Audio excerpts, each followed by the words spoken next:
আজকে আমরা এসেছি আন্ধ্রপ্রদেশের কার্নুল সিটিতে। ট্রেন থেকে নেমে স্টেশনটা দেখেই তো আমি অবাক হয়ে গেছি। এত সুন্দর স্টেশন আমি আগে কোথাও দেখিনি। স্টেশন থেকে 2 কিলোমিটার দূরে চলে আসলাম আমরা এই ভাইরাল জায়গায়। প্রথমে ঢুকে আমরা দেখলাম ডান দিকে একটা বোর্ড দেওয়া আছে, বোর্ডে লেখা আছে কার্নুল ফোর্ট।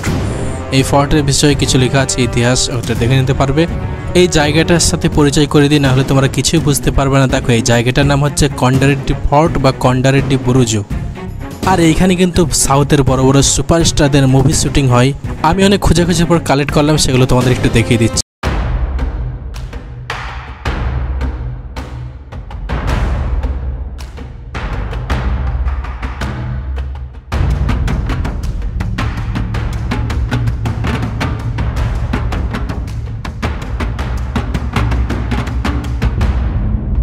দেখো, আমি কিন্তু মুভি প্রমোট করছি না, কিন্তু দেখানোর একটাই কারণ যাতে তোমরা জায়গাটা চিনতে পারো। আর এখানে উঠতে প্রবেশ মূল্য কিছুই লাগে না, সম্পূর্ণ ফ্রি।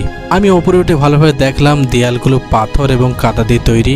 আর এখান থেকে কার্নুল সিটির ভিউটা দেখো কত সুন্দর লাগছে। আমরা ছিলাম দোতলায়, এখন আমরা উঠছি 3 তলায়। আর 3 তলায় কি আছে তোমাদেরকে দেখাবো। দেখো, আমি যতই কাছ থেকে দেখছি আমার ততই ভালো লাগছে। এত সুন্দরভাবে তৈরি, সম্পূর্ণ পাথর এবং কাদা দিয়ে তৈরি, অন্য কিছুই ব্যবহার করা হয়নি।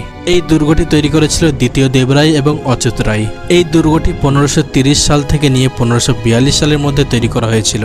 ওপরে উঠে দেখলাম একটা টাওয়ার মধ্যে কি করা আছে, আর আশেপাশে দেখতে পাচ্ছ ভিউটা দেখো কত সুন্দর।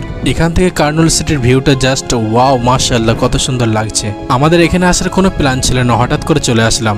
কয়েকদিনের জন্য ঘুরতে এসেছিলাম, হায়দ্রাবাদ ঘুরে নিলাম, হায়দ্রাবাদের পরে আসলাম কার্নুল সিটিতে। আজকের ভিডিও এই পর্যন্ত। ভিডিও ভালো লাগলে অবশ্যই like, comment, share and subscribe করতে কেউ ভুলবে না। আসসালামু আলাইকুম।